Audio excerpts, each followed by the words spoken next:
다 함께 일어나셔서 통합찬송가 31장으로 하나님께 찬양 올리겠습니다. 31장입니다.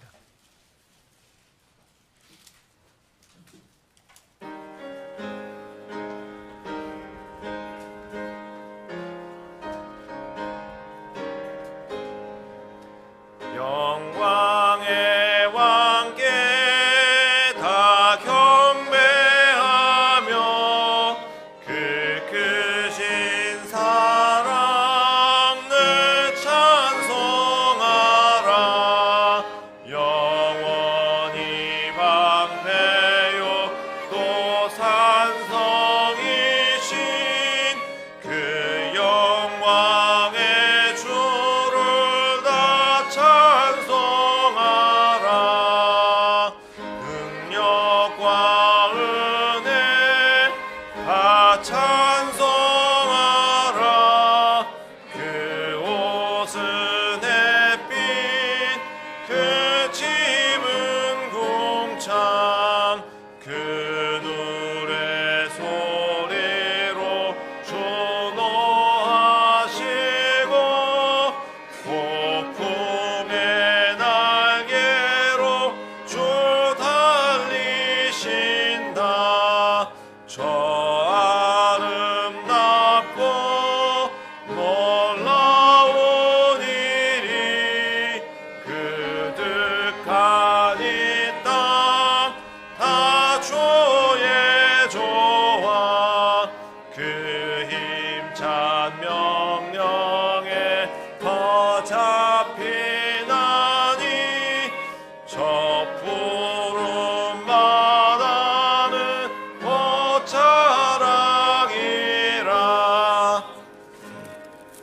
예, 계속하십니다.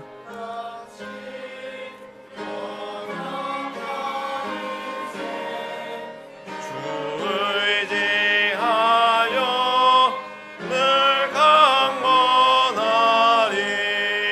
창조주 보호자 우리 구주주 그 자비 영원히 변함없어라.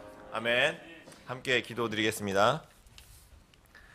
아버지 하나님, 하나님께서 몸을 입고 친히 이 죄악의 땅에 오셔서 우리를 위해 대신 죽으시고 그 피값으로 우리를 사셔서 구원해 주심에 감사와 찬양을 드립니다. 죽음을 이기시고 부활하셔서 우리의 산 소망의 본이 되어 주신 주님께 또한 감사와 찬양을 드립니다. 주님의 희생과 부활의 약속을 기억하여 이 자리에 모여 주님께 예배를 드리기 위해 예배를 드릴 수 있음에 감사드립니다. 주님과 함께 할 수 있는 천국을 향한 복된 소망이 있고 그 소망으로 인해 이 세상 나그네 길이 힘들고 쉽지 않은 삶이지만 참 즐겁습니다. 하나님 감사드립니다.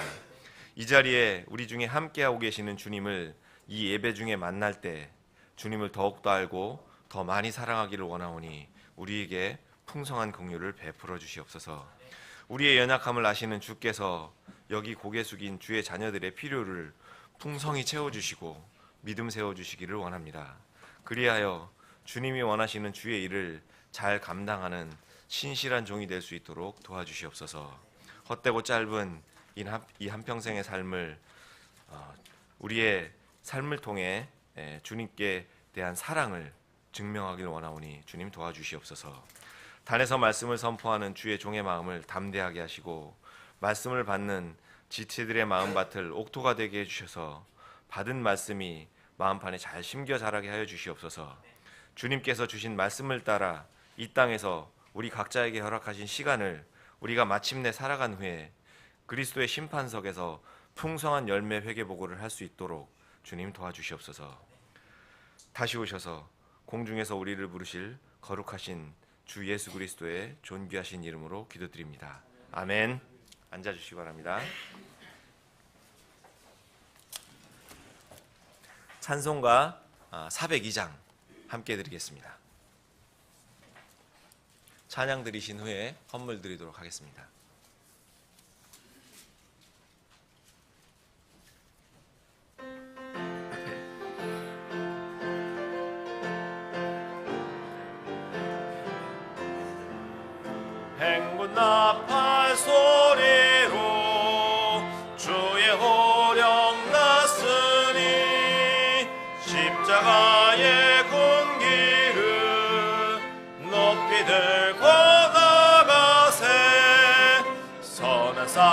싸우고 의의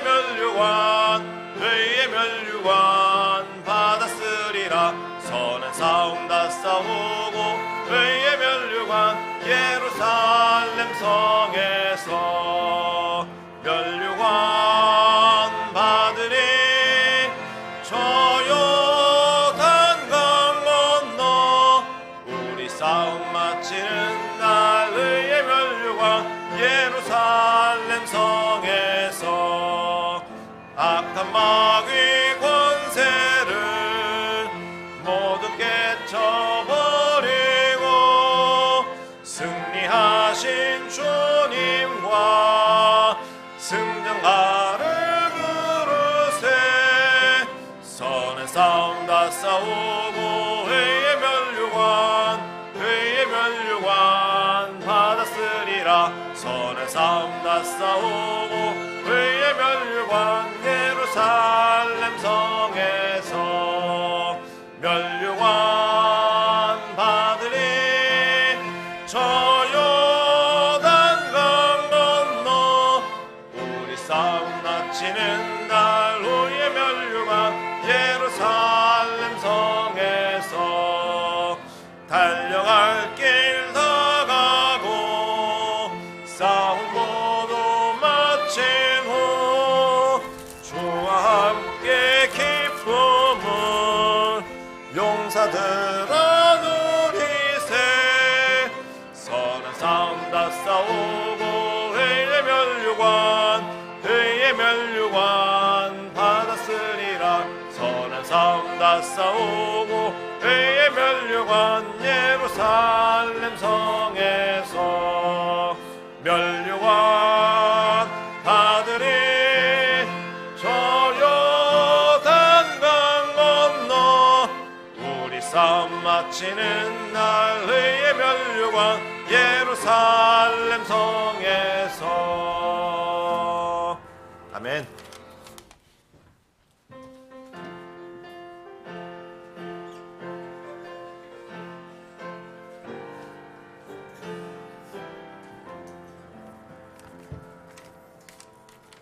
기도하겠습니다.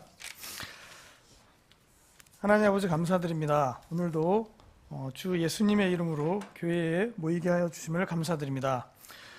우리에게 죄악 가운데 있었던 우리에게 구원의 놀라운 소식을 전해 주심을 또한 감사드립니다. 또 이 세상의 흐름이 정말 갈수록 빠르게 지나가고 있음을 우리가 알고, 또한 지식이 더욱더 증가하고 세상은 더욱더 악을 향해서 나아가고 있습니다. 또한 우리가 주님의 다시 오심이 더욱더 가까이 온 이 시대 가운데서 정말 말씀에 깨어있고 깨어있는 삶을 살 수 있도록, 또 우리 교회가 될 수 있도록 인도하여 주시옵소서. 지금은 우리가 2018년 마무리의 시점에 있습니다.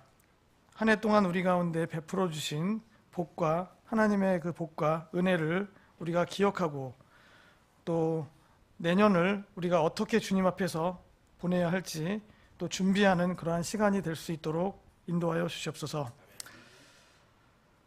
또한 오늘 우리에게 또한 말씀의 그 풍성함 가운데 교제하는 시간이 될 수 있게 하여 주시고, 또 우리에게 베풀어 주신 복의 그 일부분을 우리가 또 이 시간 주님께 드립니다.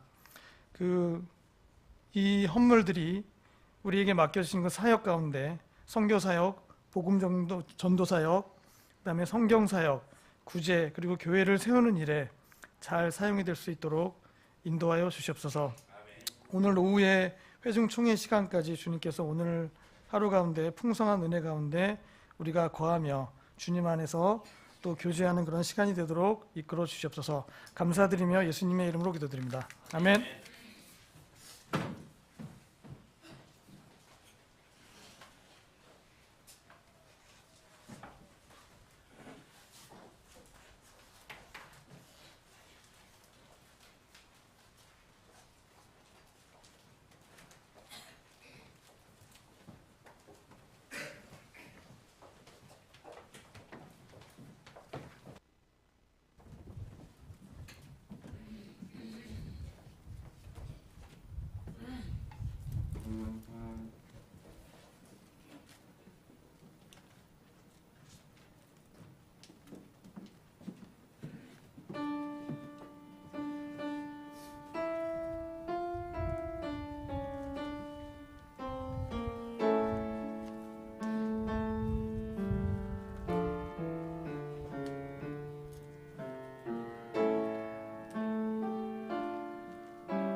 반갑습니다. 예, 날씨가 추운데 잘 지내고 계신지요? 네. 오늘도 기쁜 마음으로 주님께 예배 드릴 수 있어서 참 감사합니다. 우리는 아무도 몇 번을 더 예배 이 땅에서 드릴지 아무도 알지 못합니다. 하나님 기회 주셨을 때 열심히 섬기면 좋겠습니다. 광고 주보 같이 보도록 하겠습니다. 첫 번째입니다. 지난주 화요일에 찬양 음악 예배 성도 교제의 날로 모였습니다. 주님께서 함께 하시고 복된 은혜로운 시간이었는데 수고하신 찬양대를 비롯한 우리 반주하시는 분 그리고 연주해 주신 오케스트라 모두 감사드립니다. 오늘은 마지막 주일입니다. 한 해를 돌아보며 우리 가정과 교회를 돌아보시고 인도해 주신 주님께 찬양하고 감사의 경배하는 시간이 되면 좋겠습니다. 오늘 특히 오후에 회중총회가 있습니다. 그래서 각 부서에서 올 한 해 있었던 지나온 일에 대해서 각 부서별로 보고를 해주시면 좋겠습니다. 그리고 회중총회 때 오늘 중요한 결의사항이 있으니까 지체 여러분들은 오후 시간까지 다 시간을 내주셔서 참석을 해주시고 결의를 해주시면 좋겠습니다. 그리고 내일 저녁에 말일이죠. 12월 31일 내일 저녁에 오후 밤 11시부터 송구영신 예배가 있습니다. 한 해를 보내고 새해를 맞는 그런 시간이 될 텐데요. 모두 다 참석하셔서 예배를 드리실 수 있도록 하겠습니다. 그리고 그 다음 날, 다음 날이 아니죠. 다음 날 수요일은 또 수요 기도회가 있습니다. 모두 참석하셔서 풍성한 기도의 시간이 될 수 있도록 준비해 주시면 좋겠습니다. 그리고 다음 주일은 새해 또 첫 주일입니다. 다 같이 모여서 또 주님께 찬양 드리면 좋겠습니다. 5번입니다. 우리 선교 헌신 약속을 지금 받고 있습니다. 마음에서 정하신 대로 선교 약신 약속을 정하셔서 헌금함에 넣어주시고 약속하신 금액에 따라 우리가 내년에 선교사님을 지원하는 수를 결정하게 됩니다. 기도하시고 약속을 해주시면 좋겠습니다. 그리고 1월 셋째 주 1월 20일에는 2018년 하반기 성경 암송 대회가 있습니다. 미리미리 잘 준비하셔서 복되고 은혜로운 시간이 될 수 있도록 준비해 주시면 좋겠습니다. 그리고 7번입니다.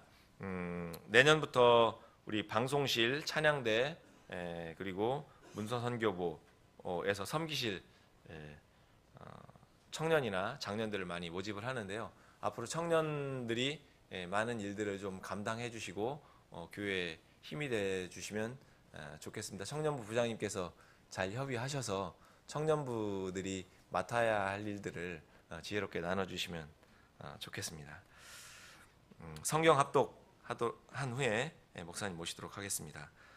시작. 내가 내 행위를 아노라. 보라, 내가 내 앞에 열린 문을 두었으니 아무도 그것을 닫지 못하리라. 내가 적은 힘을 가지고도 내 말을 지키며 내 이름을 부인하지 아니하였도다. 요한계시록 3장 8절 말씀입니다. 아멘.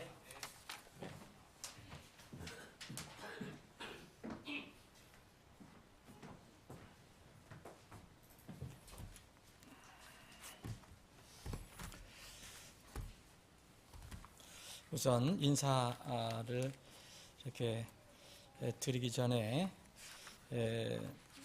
오늘이 2018년 마지막 주일입니다. 뭐 특별히 어떤 마지막이고 첫 시간이고 그래서 중요한 건 아니지만 그래도 우리에겐 때를 주님께 주셨기 때문에 오늘 마지막 주일을 여러분들이 한 해를 돌아보면서 기쁜 마음으로 주님을 경배하는 그런 시간이 되기를 바랍니다.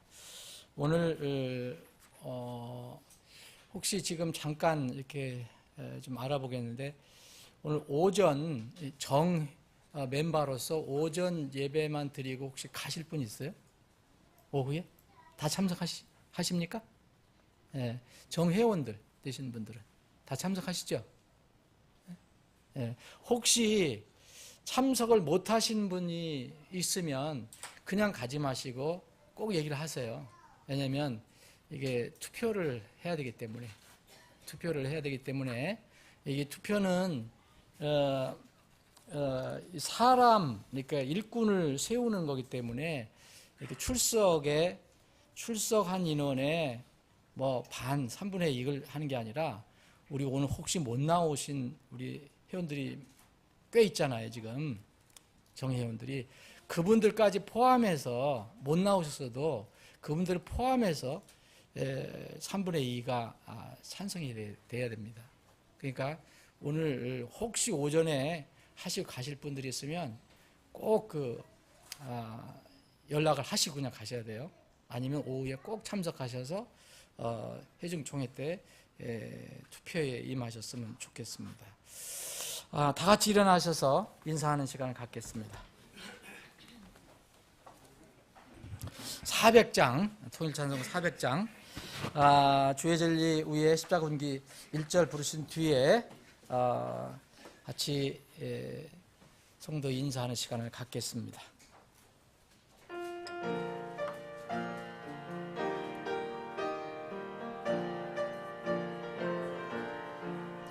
주의 진리 위에 십자가 군기 하늘 높이 쳐들고 주의 군사되어 영맹스럽게 찬송하며 나가세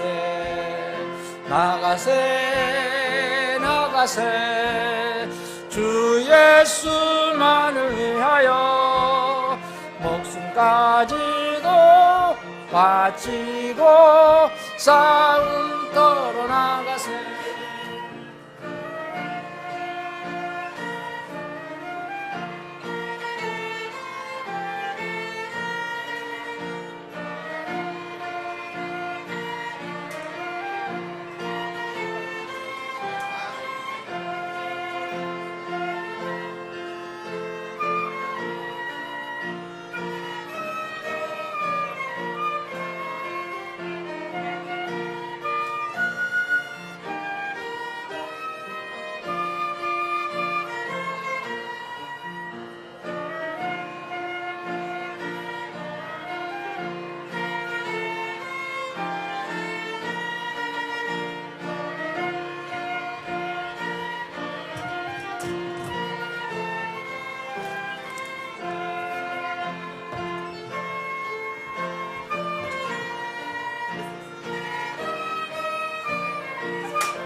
원수들은 이미 예수의 손에 하나 없이 패하고 주의 군기만이 영광스럽게 온누리에 빛나네.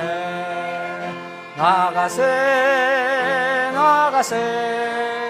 주 예수만을 위하여 목숨까지도 바치고 싸움터로 나가세.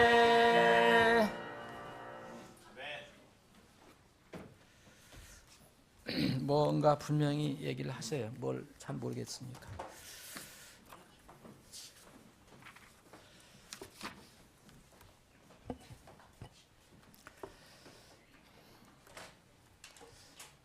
다시 말씀드리지만 이 투표를 꼭 하고 가세요. 그냥 가시면 안 돼요. 회원들은, 정회원들은. 자, 오늘 하나님 말씀을 살펴보겠습니다. 신약 성경 누가복음 13장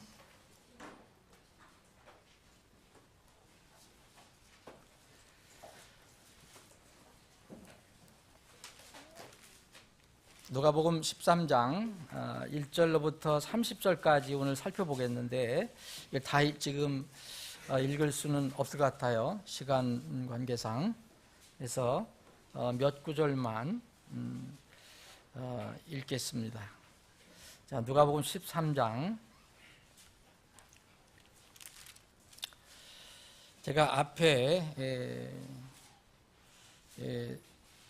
세 구절 읽고 또 다음 뒤에 있는 부분을 제가 읽겠습니다. 누가복음 13장입니다. 그때 거기 있던 몇 사람이 빌라도가 어떤 갈릴리 사람들의 피를 그들의 희생물에 섞은 것을 그분께 고하매 예수님께서 응답하여 그들에게 이르시되 너희는 이 갈릴리 사람들이 그런 일들로 고난을 당하였으므로 그들이 모든 갈릴리 사람들보다 더 큰 죄인이었다고 생각하느냐? 내가 너희에게 이르노니 아니라 그러나 너희가 회개하지 아니하면 다 그와 같이 멸망하리라. 자, 중간에 생략하고요. 뒤로 보겠습니다. 뒤에 22절입니다. 22절부터 그분께서 도시들과 마을들을 지나며 가르치시고 예루살렘을 향해 여행하시더니 그때에 한 사람이 그분께 이르되 주여 구원받은 자가 적으니까 하매 그분께서 그들에게 이르시니라 좁은 문으로 들어가기를 힘쓰라. 내가 너희에게 이르노니 많은 자들이 들어가기를 구하여도 능히 들어가지 못하리라. 25절부터 27절까지는 25, 26, 27절 여러분들이 가지고 계신 성경으로 함께 봉독합니다. 시작합니다.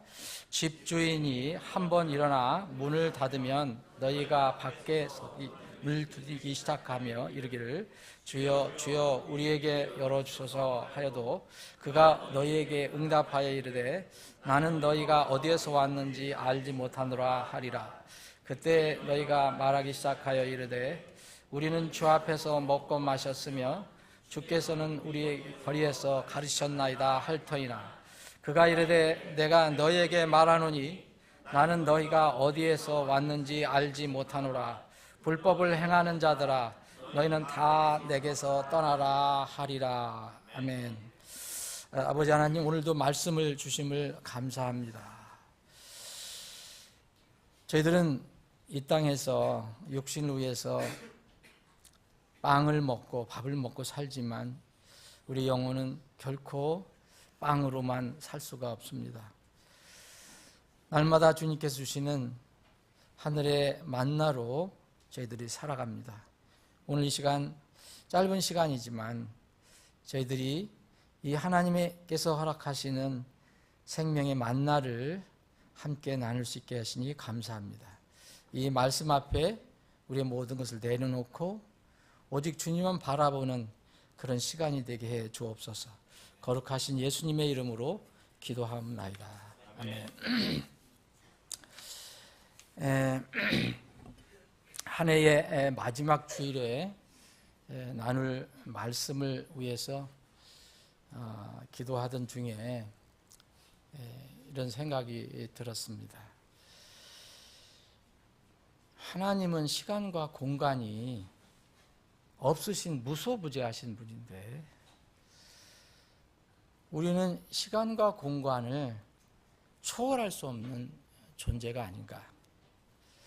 그렇기 때문에 하나님께서 공간과 시간, 곧 그 때에 대해서 엄미하신 교훈의 말씀을 많이 남기신 것이 아닌가 라는 생각이 들어서 오늘 이 말씀을 다시 상고해 보기로 했습니다.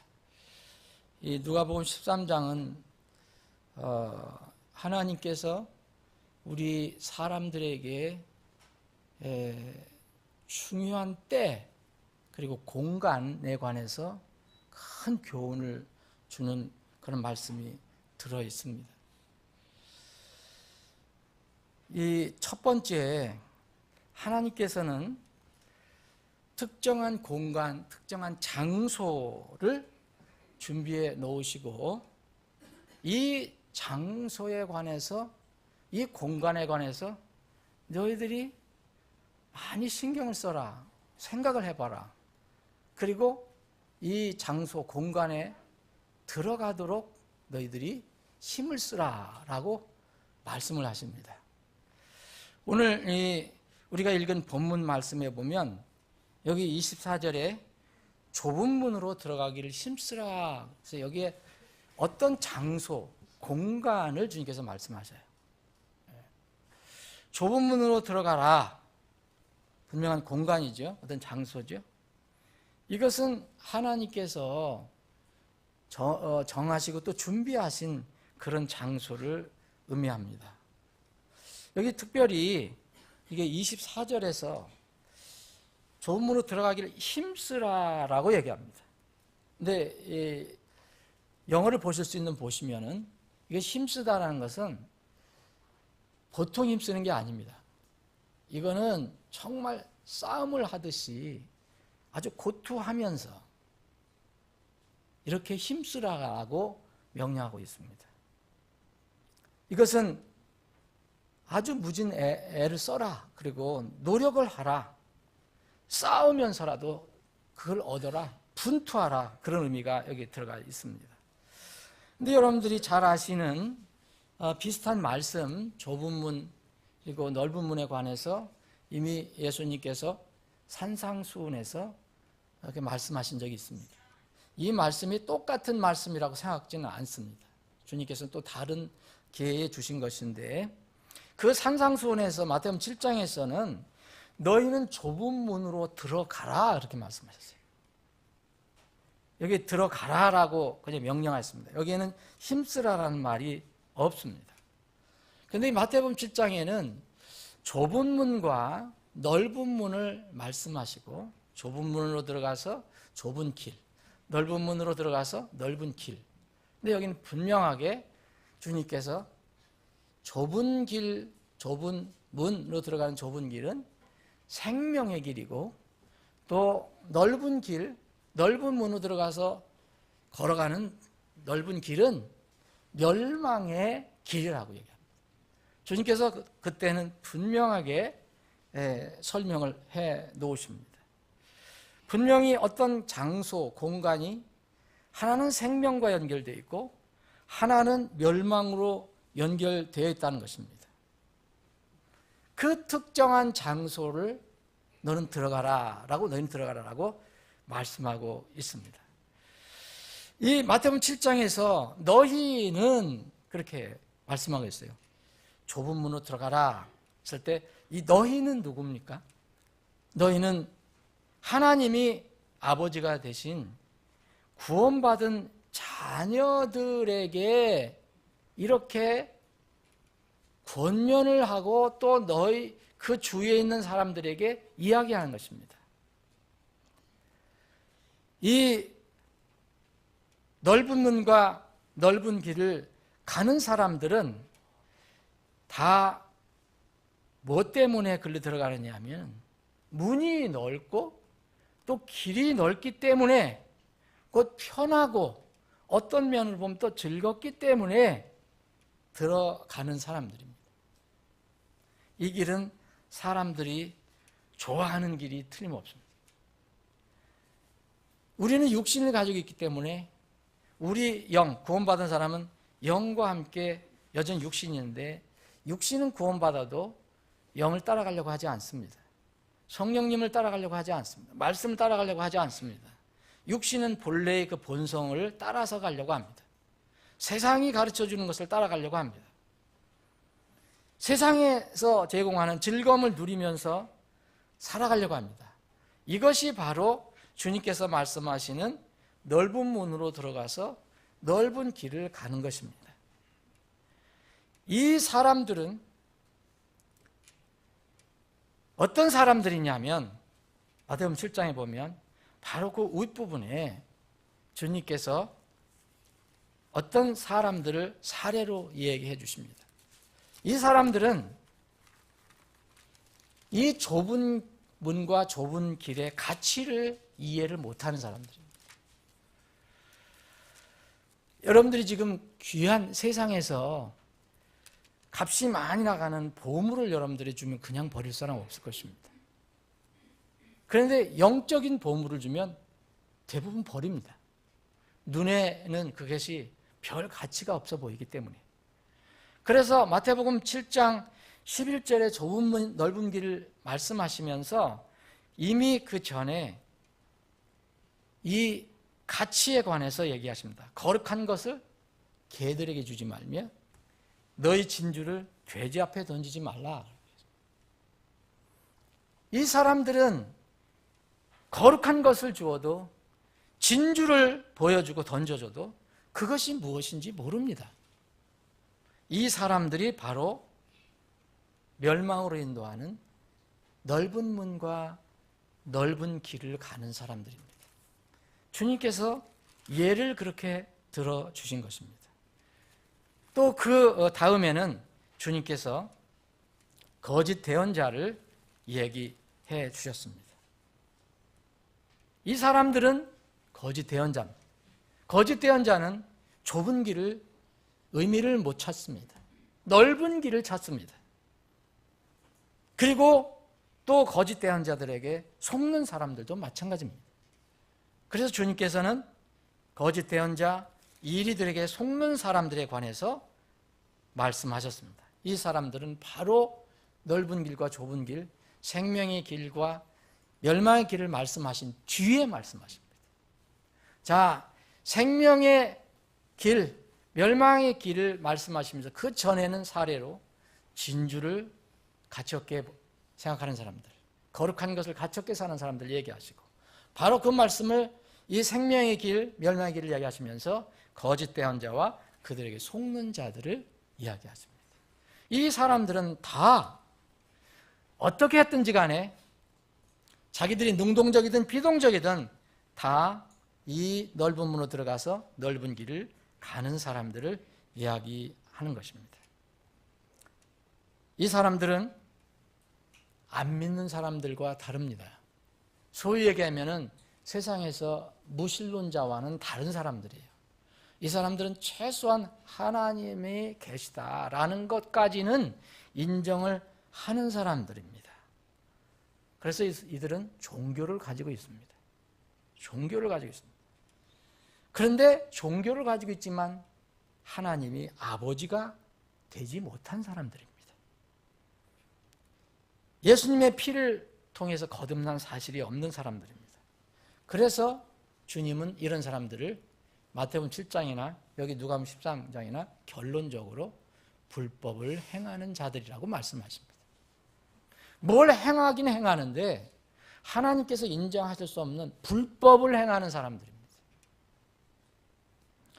자, 하나님께서 준비하신 공간, 장소, 그리고 또 하나님께서 정하신 것이 또 있습니다. 그것이 바로 때입니다. 시기입니다. 이 공간과 장소, 그리고 때와 시기를 거절하거나 무시하거나 관심이 없거나 이런 사람들에 관해서 오늘 누가복음 13장은 기록을 하고 있습니다. 이게 1절부터 우리가 읽은 이제 27절 그리고 30절까지 확대해서 읽는다면 이 안에 이런 사람들이 주님께서 예시로 이런 사람들을 알려주고 계십니다. 누가복음의 이야기는 마태복음과 조금 다르지만 결론은 같습니다. 하나님께 준비하신 공간, 하나님께 준비하신 어떤 장소, 그리고 하나님께서 정하신, 우리는 아무도 모릅니다. 사람은 모르는 이 때와 시기를 부정하거나 무시하거나 멸시하거나 하는 사람들의 이야기가 오늘 여기 기록이 되어 있습니다. 첫 번째, 여기에 1절에 보면 우리가 빌라도와 갈리 사람들의 이야기를 듣습니다. 그때 당시 예수님이 공생애를 하실 때에 바로 빌라도가 통치자였습니다. 무한 권력을 가지고 있었던 사람입니다. 이 사람은 갈릴 사람들을 잡아서 무슨 이유인지 죽였습니다. 그래서 갈릴 사람들도 어떤 종교가 있었기 때문에 희생물을 드렸습니다. 그들이 드린 희생물에 그들의 피를 섞었다고 그랬습니다. 죽였다는 것입니다. 그래서 많은 죽지 않은 갈릴 사람들이 우리는 안전했다. 우리는 죽지 않았다. 그러면 예수님께서 말씀하십니다. 이 죽은 사람들, 갈릴 사람들, 빌라도가 죽여서 고통을 받은 사람, 고난을 받은 사람, 이런 사람들이 나머지 죽지 않은 모든 갈릴 사람들보다 더 큰 죄인이었다고 생각하느냐? 죽은 사람들이 아직 죽지 않고 살아있는 사람들보다 더 못된 사람이라고 생각하느냐? 라고 주님께서 묻습니다. 주님께서 스스로 답변하십니다. 아니다. 너희들, 아직 살아남아 있는 너희들도 회개하지 않으면 다 그와 같은 똑같은 운명이 된다라고 말씀하셨습니다. 또 주님께서 이제는 무대를 이 예루살렘으로 옮겨오십니다. 유대 지방의 그 실로암에 망대가 하나 있었는데 그 망대가 갑자기 무너져서 지금 같으면 아파트가 무너지는 건물이 무너져서 18사람이 갑자기 죽게 되었습니다. 이 사건은 그때 잘 알려져 있었기 때문에 모든 사람들이 알았을 것입니다. 거기에서 이 변을 당하지 않은 사람들은 저 사람들은 18사람들, 저 죽은 사람들은 우리보다 더 큰 죄인이었는가 보다. 그건 저 사람들은 못된 죄인이었는가 보다. 이렇게 생각한 사람이 있었을 것입니다. 그래서 주님께서 그렇게 또 물으십니다. 실로암에서 망대가 무너져 깔려 죽은 저 18사람이 예루살렘에 거한 모든 사람들보다 더 큰 죄인이었다 생각하느냐? 주님이 말씀하십니다. 그런데 또 스스로 답변하십니다. 내가 너희에게 이르노니 그러나 너희가 회개하지 아니하면 다 그와 같이 멸망하리라. 주님께서는 죄인이 회개하지 않으면 시차는 있어도 다 똑같은 운명이라고 말씀하십니다. 두 번째 이야기입니다. 첫 번째는 어떤 면으로 보면은 지금 용어로 말할 것 같으면은 이건 뭘까요? 인재죠, 그죠? 사람한테 당한 거니까. 두 번째는 이게 인재가 아니라면 천재입니다. 갑자기 바람이 불어서 쓰러졌든지 뭐 어쨌든지. 어쨌든 인재든 천재든 사람들은 죽어갔습니다. 죽지 않은 사람도 있습니다. 죽은 사람들과 죽지 않은 사람들을 스스로 비교하면서 이렇게 생각하는 사람들에게 주님은 죄를 말씀하시고 그리고 멸망을 얘기하십니다. 죄를 회개하지 않으면 모두 죄값으로 멸망당한다는 공통적인 결론이 납니다.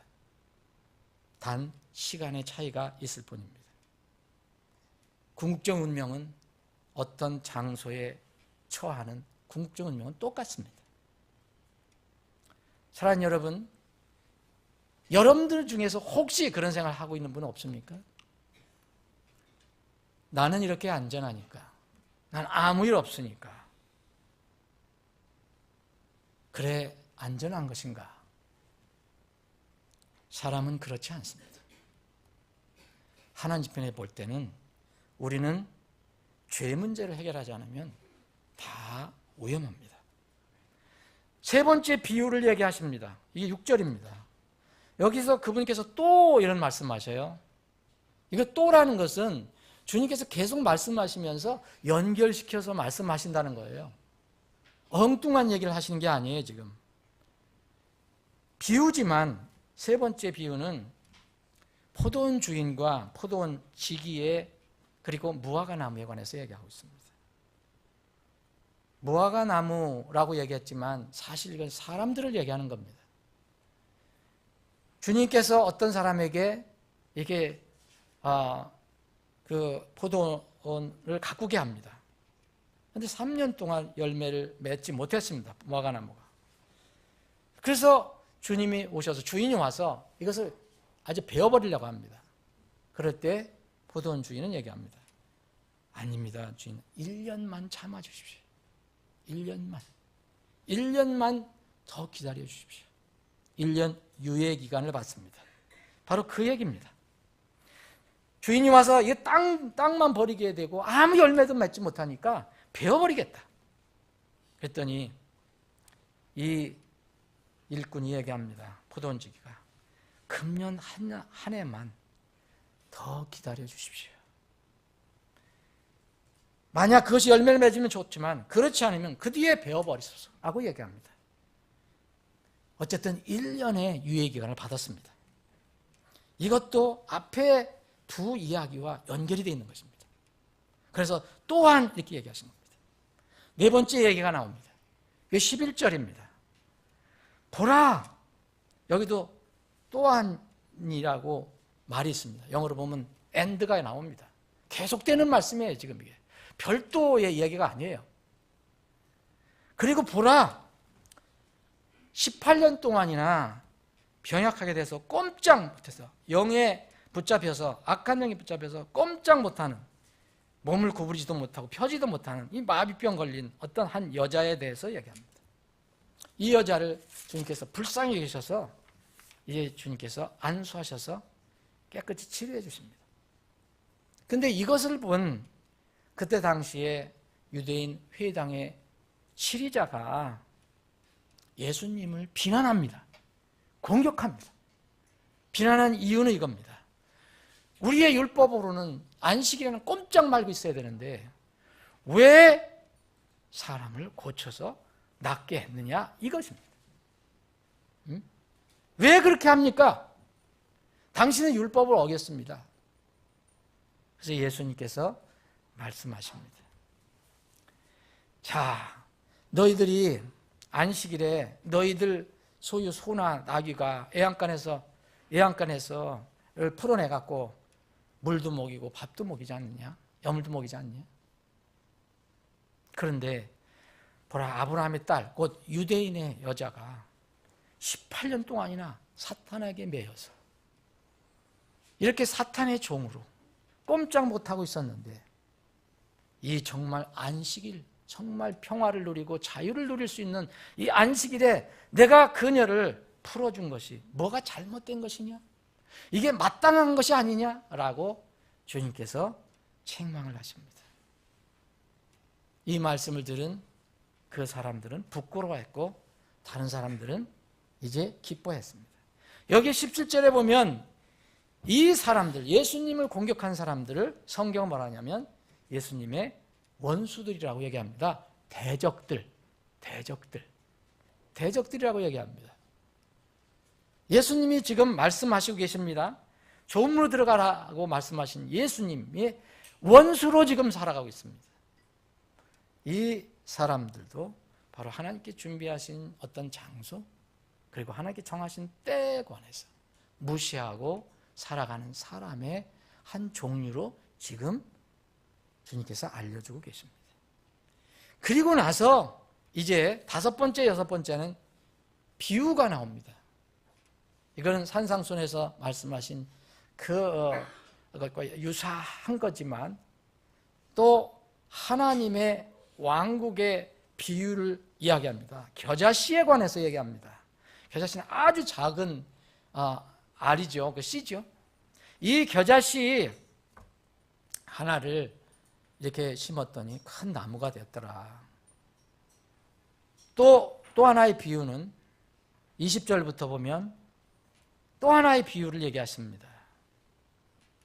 어떤 여자가 굵은 가루 서말에 그 밀가루에 어떤 뭘 집어넣었는데 그거에 관해서 얘기합니다. 그것이 이제 누룩이었습니다. 그래서 누룩 때문에 이제 이 가루 서말이 완전히 부풀어 오릅니다. 자, 이 말씀에서 우리가 또 주의해야 될 것은 누룩으로 부푼 가루 서말이 아닙니다. 그게 포인트가 아닙니다. 어떤 여자가 가루 서말 속에 넣어서 그 가루 서말을 완전히 부풀게 한 원인이 된 그 물질을 주님은 말씀하신 겁니다. 그게 누룩입니다. 누룩. 자, 21절 보면 그것은 마치 어떤 여자가 가져다가 굵은 가루 서말 속에 숨겨 넣어 마침내 전부를 부풀게 한 누룩과 같으니라. 하나님의 왕국이 그렇다는 것입니다. 많은 사람들이 이렇게 얘기합니다. 하나님의 왕국은 이렇게 누룩을 넣어서 이게 밀가루가 이렇게 부풀어 오는 것처럼 크게 위대해지고 번성해지고 왕성해진다는 것을 의미로 얘기합니다. 주님은 그렇게 말씀하신 것이 아니라고 저는 생각합니다. 부푼 것이 중요한 게 아니라 그 무엇이 그것을 부풀게 했느냐, 그 누룩을 말씀하셨습니다. 누룩과 같다고 말씀하셨습니다. 이 두 가지 비유는요, 다 부정적인 비유입니다. 부정적인 비유. 하나님의 왕국의 긍정적인 점을 얘기한 게 아니라 부정적인 점을 이야기한 겁니다. 그래서 오늘 주님께서 말씀하신 이 버림받은 사람들, 하나님께서 정해놓으신 공간과 장소 그리고 시간, 때를 무시한 사람의 한 상황으로 지금 말씀하신 겁니다.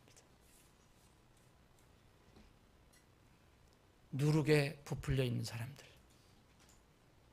무슨 씨를 심었는데 이상한 괴기한 나무가 나온 사람들. 씨는 이제 만약 그게 풀씨라면 풀이 나와야 되고 나무씨는 나무류가 나와야 됩니다.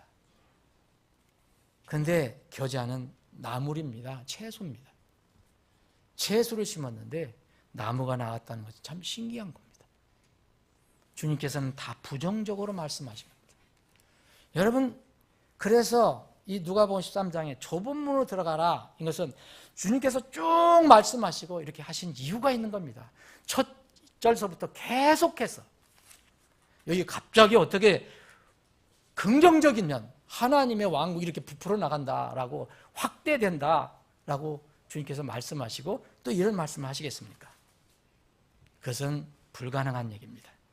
이 6가지 가르침 중에서 첫 번째, 두 번째, 네 번째는 실제 사건이고 실제 일어난 사건입니다. 세 번째, 다섯 번째, 여섯 번째는 비유입니다. 부정적인 것을 통해서, 이 비유 부정적인 것을 통해서 긍정적인 것을 깨우쳐 주시고자 하는 것입니다. 지금 하나님의 왕국, 형성되어가는 하나님의 왕국은 부정적인 것들이 엄청 많이 침투하고 있습니다. 이 모든 것들은 죄와 연결되어 있습니다. 누룩은 죄의 상징입니다. 술, 죄, 불의, 부패를 상징하는 것이 바로 누룩입니다. 죄는 사망과 연결되어 있고 사망은 지옥과 연결되어 있습니다. 죄 문제를 해결하는 것은 사망과 지옥 문제를 해결하는 것입니다. 그래서 22절에 보면 여기 22절도 여전히 그리고입니다. 우리는 그렇게 번역을 하지 않았지만, 자, 누룩과 같으니라 하시니라. 그리고 그분께서 이제 도시들과 마을들을 지나면서 우리 제자들과 그리고 주님을 따라가는 사람들과 함께 이런 것들을 가르쳐줬어요. 예루살렘 향해서 여행하고 계십니다. 이런 상황입니다. 여러분 그림을 그려보십시오. 분명히 가르치시고 그랬습니다. 근데 이 가르침을 들은 한 사람 중에서 예수님께 궁금함이 생겼습니다. 여기 23절 그래서 한 사람이 튀어나옵니다. 그때에 한 사람이 그분께 이르되 이렇게 합니다. 궁금한 것은 못 참습니다. 이제. 아니 이 빌라도 사건 실로암 망대 무너진 사건 쭉 얘기를 듣고 나서 그러면 어떻게 된 거야? 나는 이렇게 생각했었는데 아니면 이건 무슨 뜻이야? 자기 나름대로 이렇게 생각하고 그때 한 사람이 어쩌면 용감하게 주님께 질문을 합니다. 이 사람이 뭐라고 불렀냐면 주여라고 불렀습니다. 주여. 그러면서 묻는 질문이 이겁니다. 구원받을 자가 적으니까 라고 질문합니다. 여러분 이제 이 제자가 혹은 이 제자가 아니더라도 이 따라가는 사람, 이 군중 속에 있던 사람이 이렇게 질문한 걸 이유를 아십니까? 이건 1절부터 쭉 이해를 하셔야 돼요. 그렇지 않으면 왜 이렇게 질문하는지 알 수가 없어요. 이 사람은 계속 따라다니면서 주님 말씀을 들은 겁니다. 들었는데 궁금한 게 생겼어요. 그래서 구원받는 사람이 많습니까? 적습니까? 아니라 자기는 주님의 말씀을 들어보니까 적은 것 같은데 이게 맞습니까? 라고 묻는 것입니다. 이 질문을 주님께서 받으시고 하신 말씀이 바로 24절 이의 말씀입니다. 그게 바로 좁은 문에 관한 말씀입니다.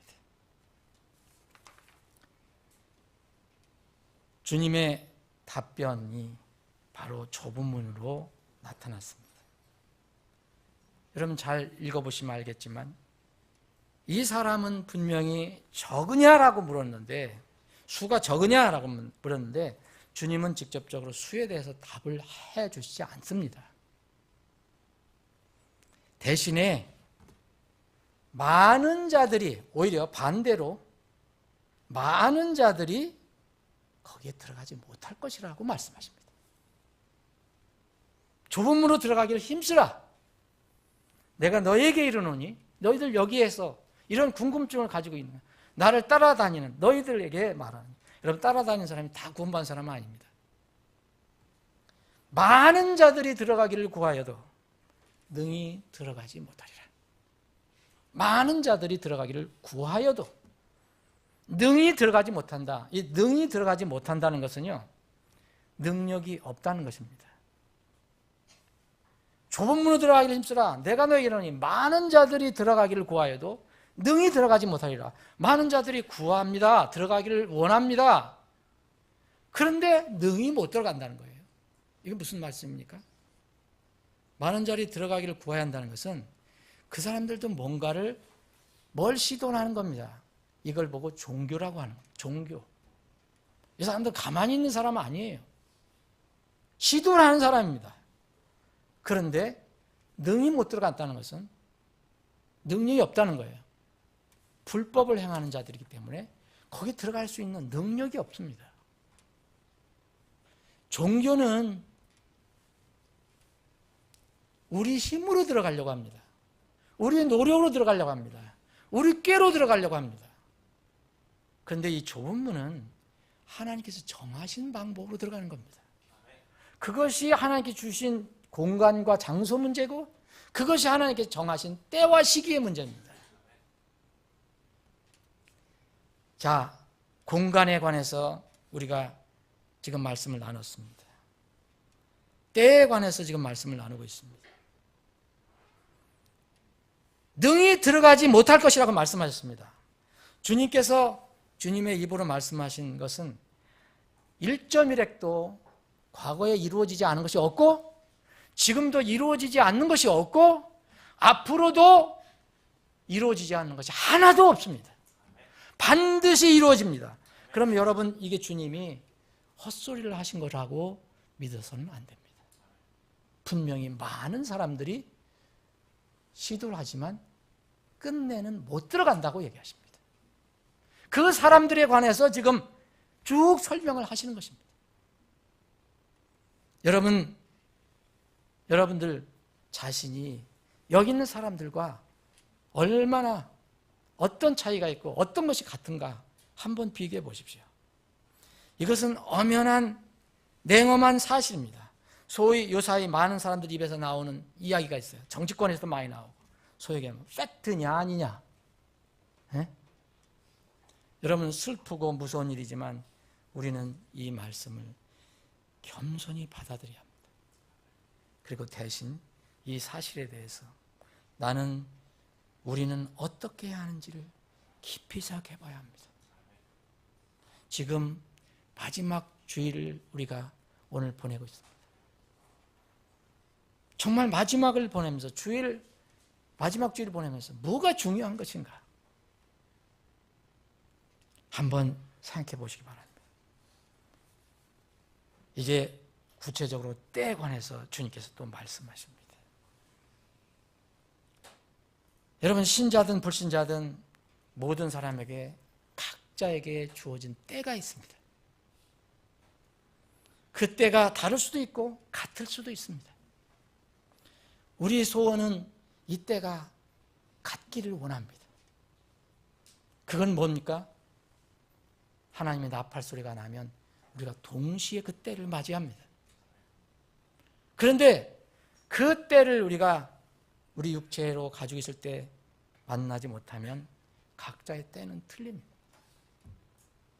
동시에 죽는 사람들이 없기 때문에 그렇습니다. 서로 다른 그 때는 각자가 육체의 죽음을 맞이할 때 맞이하게 됩니다. 그 때가 똑같을 때는, 역사적인 종말이 세상에 임할 때는 똑같습니다. 심판받는 사람들에게 똑같고 구원받고 우리가 하나님께 가는 사람도 똑같습니다.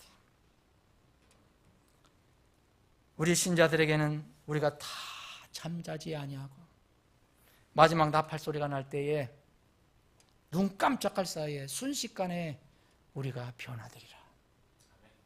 이 순간에 우리는 똑같은 때를 맞이하게 됩니다.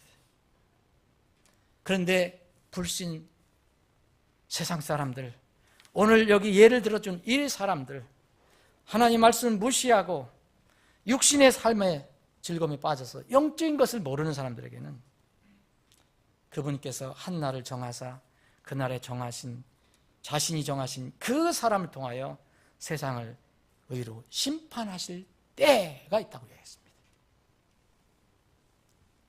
오늘 26절에 보면 그때에 너희가 이렇게 얘기합니다. 예수님께서 말씀하시는 겁니다. 그때가 언제입니까?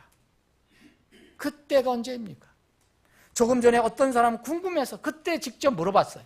궁금할 때. 그런데 이 26절은 예수님께서 말씀하시는 겁니다. 그때 너희가 말하기 시작하여 이르되 그랬습니다. 그런데 이때는 언제입니까? 바로 25절에 나와 있습니다. 집주인이 한 번 일어나 문을 닫으면 너희가 밖에 서서 문을 두드리기 시작하여, 이때를 얘기합니다. 이미 문이 닫힌 때입니다. 참 불행하고 슬픈 때입니다. 집주인이 한 번 일어나 문을 닫았을 때입니다. 여러분, 이 성경을 좀 주의 있게 보시면 집주인이 한 번 일어나 문을 닫았을 때입니다. 이 원문이나 영어 킹제임스 성경이나 다 과거형으로 되어 있어요. 일어나신 것과 문을 닫은 것 다 과거형입니다. 그리고 여기서 우리는 집주인이 한 번 일어나 문을 닫으면이라고 했는데 영어 성경에는 킹제임스 성경에는 이걸 때를 얘기합니다. 집주인이 한번 일어나 문을 닫았을 때, 그때를 얘기합니다. 여기 때가 들어있습니다. 하나님께서 정하신 때가 들어있습니다. 집주인이 한번 일어나서 문을 닫으면 이미 돌이킬 수 없는 과거가 된다는 것을 말하고 있습니다. 되돌릴 수 없는 과거가 되었을 때, 혹은 그 후에 비로소 늦은 후에 문을 두드린다는 뜻입니다. 이 질문과 답변을 듣는 사람들 중에 그 시간까지, 바로 그 시간까지 주인이 일어나서 문을 닫을 때까지 좁은 문으로 들어가지 않고 넓은 문으로 들어가서 육신의 길을 가는 사람들이 많이 있다고 말씀하신 겁니다. 이게 마지막 때, 우리가 마지막 시대에 주님이 오실 때 그 모습을 주님께서 말씀하신 겁니다. 그렇게 될지도 모르겠다라고 말씀하시지 않았습니다. 좁은 문으로 들어가기를 힘쓰라. 내가 너에게로니 많은 자들이 들어가기를 구하여도 능히 들어가지 못하리라. 이것이 실제 일어날 마지막 때의 팩트입니다. 이들은 무신론자도 아니고 불신자도 아니고 불가지론자도 아니에요. 이 시간 주님과 함께 뭔가를 가고 있어요. 그래서 이 사람들은 이렇게 얘기합니다. 주여 주여 우리에게 열어주소서. 주여 주여 부르는 사람들입니다. 그리고 주님께서 난 너희들이 어디서 왔는지 모르겠다 하니까 또 애처롭게 얘기합니다. 26절에는 우리는 주 앞에서 먹고 마셨고 주께서 우리 거리에서 가르치지 않으셨습니까? 애절하게 주님께 간구를 합니다. 지금 긍휼을 베풀어 달라고 얘기합니다. 근데 주님의 답은 아주 냉혹합니다. 주님은 나는 너희들을 모른다. 불법을 행하는 자라고 선언하시면서 너희는 다 내게서 떠나라고 말씀하십니다. 이것이 그들이 들은 마지막 주님의 말씀입니다. 다시 말씀드리면 이들은 무신론자 아닙니다. 불신자 아닙니다. 불가지론자도 아닙니다.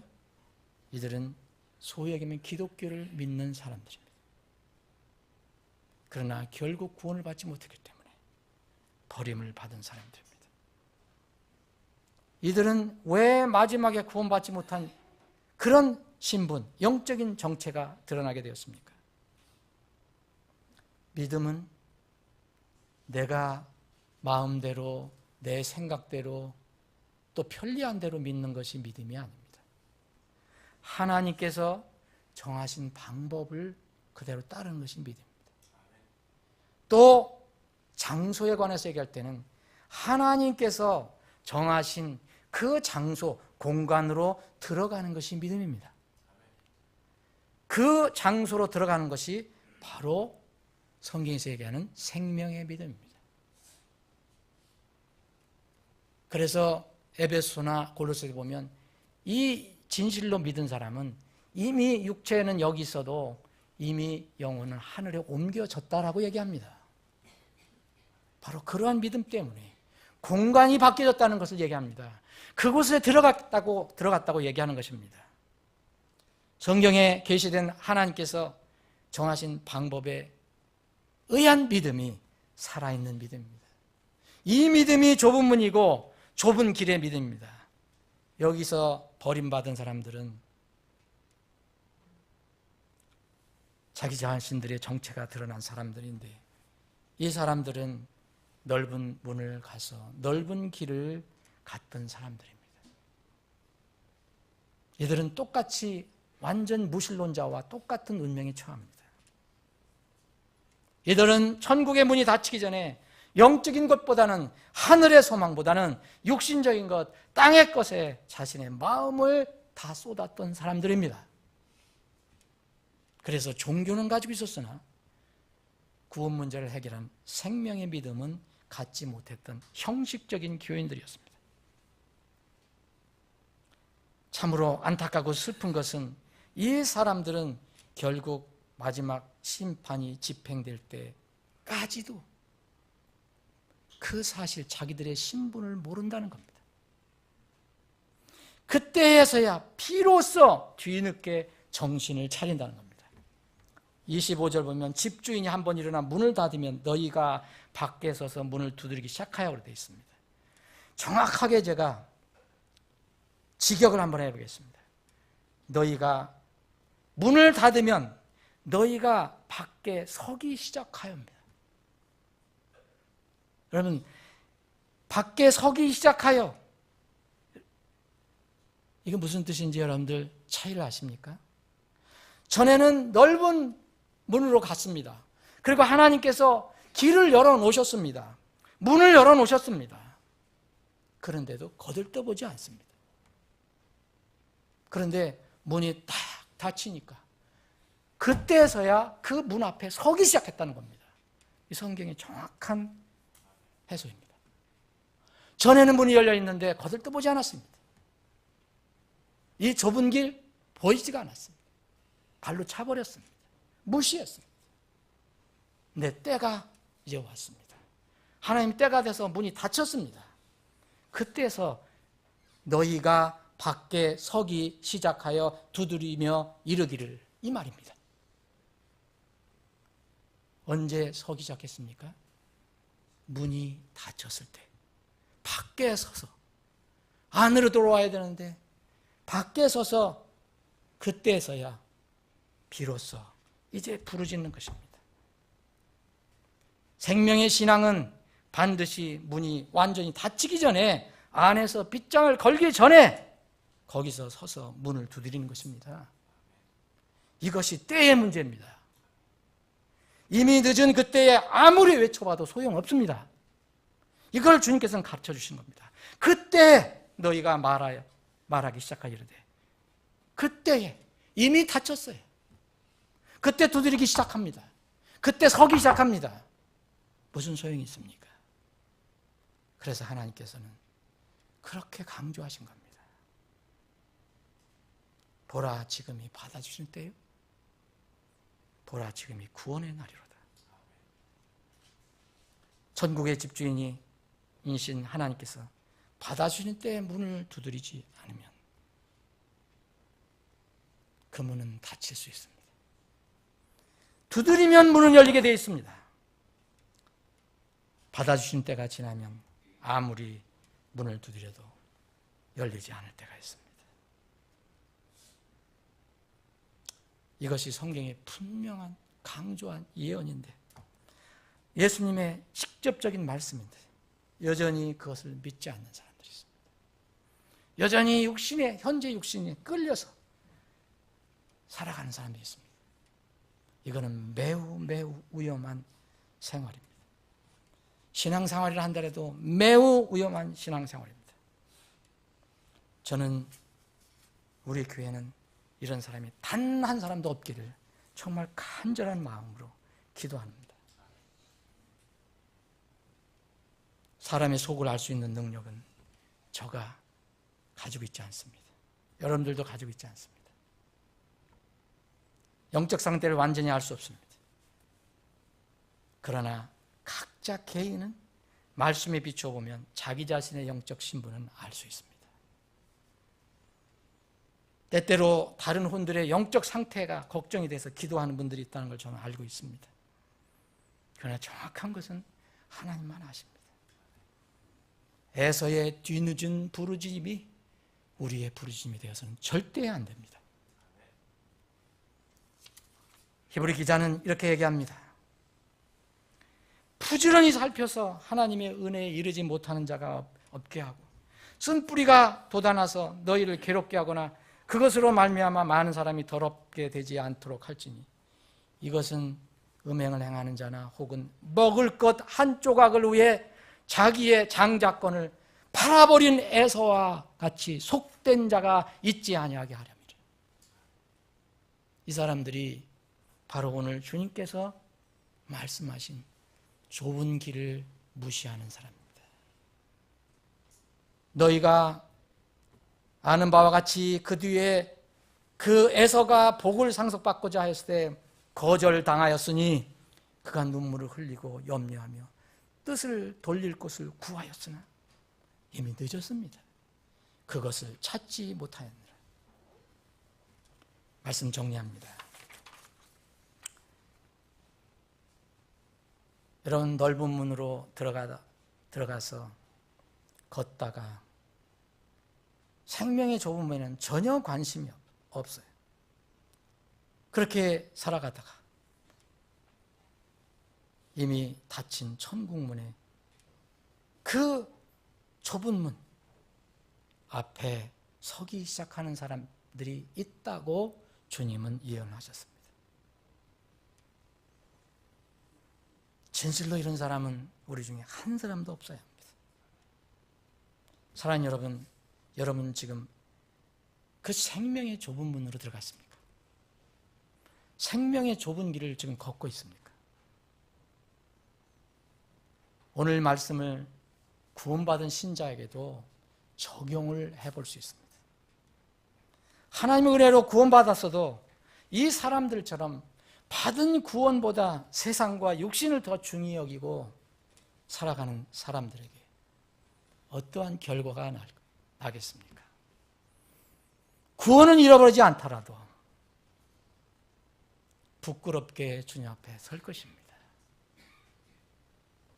주님께서는 말씀 선포를 통해 여러 가지 방법을 통해서 계속해서 깨우쳐 주시고 경고해 주시고 권면해 주시지만 여전히 세상의 명예, 자존심, 물질, 돈, 세상의 즐거움, 쾌락, 분주함 때문에 그대로 좁은 문을 들어갔으면서도 여전히 넓은 길을 가는 사람들처럼 사는 신자들은 주님 앞에 서서 분명히 자신에 대해서 통회하는 회개를 할 것입니다. 사랑하는 여러분, 다시 한번 말씀드립니다. 마지막 주일을 맞이하면서 여러분 중에는 앞으로 역사에 있을 마지막 때에 이미 닫힌 천국문 앞에서 주를 부르며 열어달라고 두드리는 사람은 한 사람도 있어서는 안 됩니다. 또 여러분 중에서 공중에서 주님 앞에 설 때 주님 앞에 머리 숙여 부끄러움을 당하고 후회하는 사람 한 사람도 있어서는 안 됩니다. 요한일서 2장 28절에 보면 부끄러운 주님 앞에 부끄러워할 사람이 있다고 성경은 말하고 있습니다. 부디 오늘 이 말씀이 부정적인 교훈이지만 여러분의 삶에 긍정적인 교훈으로 자리 잡아서 내년 2019년에는 정말 복된 그런 한 해가 되기를 축원합니다. 기도하시겠습니다.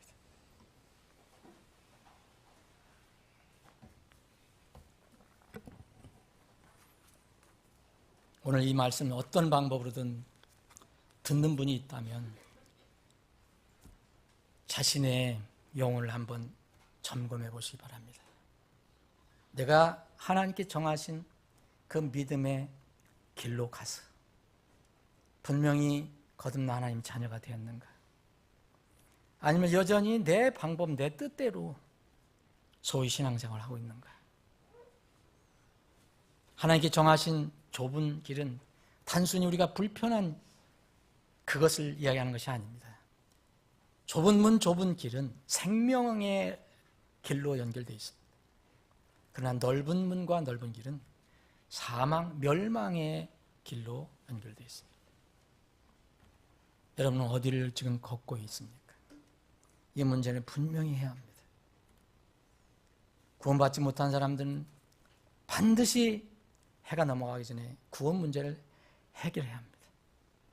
구원받은 사람은, 구원받은 하나님의 자녀는 그리스도의 심판석을 생각하며 다시 한번 한 해를 돌아보고 내년을 준비해야 합니다.